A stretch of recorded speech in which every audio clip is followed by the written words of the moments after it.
एक भिखारी था। भीख मांगने में वह बड़ा ही चतुर था। जितना चतुर था उससे ही बड़ा कंजूस भी था। उसने भीख मांग मांग कर बहुत सा धन जमा कर लिया। धन जमा हो गया तो उसकी सुरक्षा की उसे चिंता सवार हुई। उसने सोचा, बहुत सोचा, आखिर निर्णय किया कि इस छोटी सी झोपड़ी में इतना धन जमा करके रखना ठीक नहीं है। उस धन से उसने सोने की 4 ईंटें खरीद ली। उन ईंटों को उसने पास के जंगल में जाकर गाड़ दिया।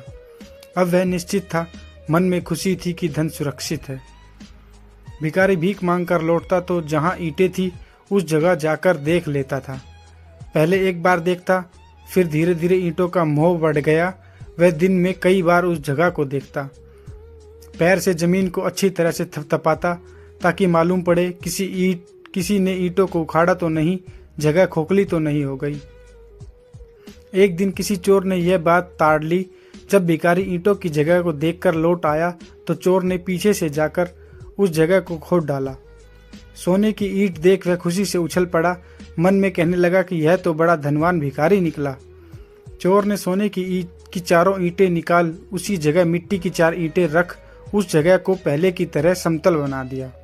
भिखारी शाम को फिर ईंट देखने आया। सुबह तो ऊपर की मिट्टी कड़ी थी, अब भुरभुरी मिट्टी देख उसे शंका हुई। उसने उस जगह को खोदा। सोने की ईंटें की जगह मिट्टी की ईंटें रखी थी। भिखारी फूट फूट कर रोने लगा। तभी उस रास्ते में एक महात्मा गुजरे।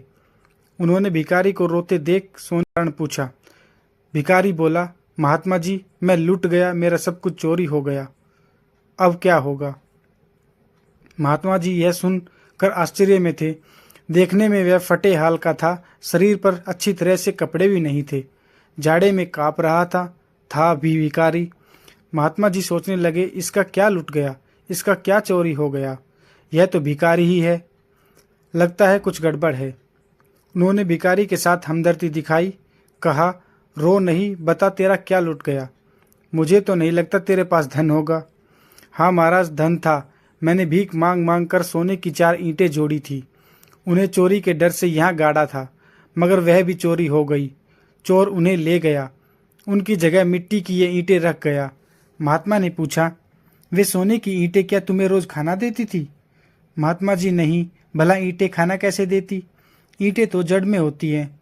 भिखारी बोला, तो फिर क्या देती थी। घोड़ा, गाड़ी, फल फूल कुछ तो देती होगी, उनका कुछ ना कुछ उपयोग तो होगा, इसलिए तुम इतने दुखी हो रहे हो। महात्मा जी ने पूछा।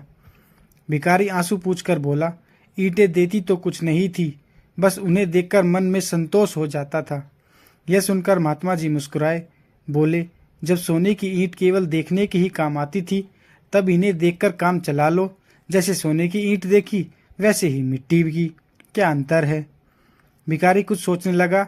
उसके मन में अभी शांति नहीं थी। महात्मा ने फिर कहा, सुख संतोष में है, लालच में नहीं। सोने की ईंटें तुम्हारे पास केवल थी, काम कुछ नहीं आती थी। ईंटें अब भी है, तुमने सोने की ईंटें भी मिट्टी में गाड़ रखी थी। विचार करो और संतोष कर सुखी बनो। भिखारी की बात समझ में आ गई। उसने महात्मा जी को नमस्कार किया और भिक्षा मांगने वाला कटोरा उठाकर अपनी राह पर चला गया।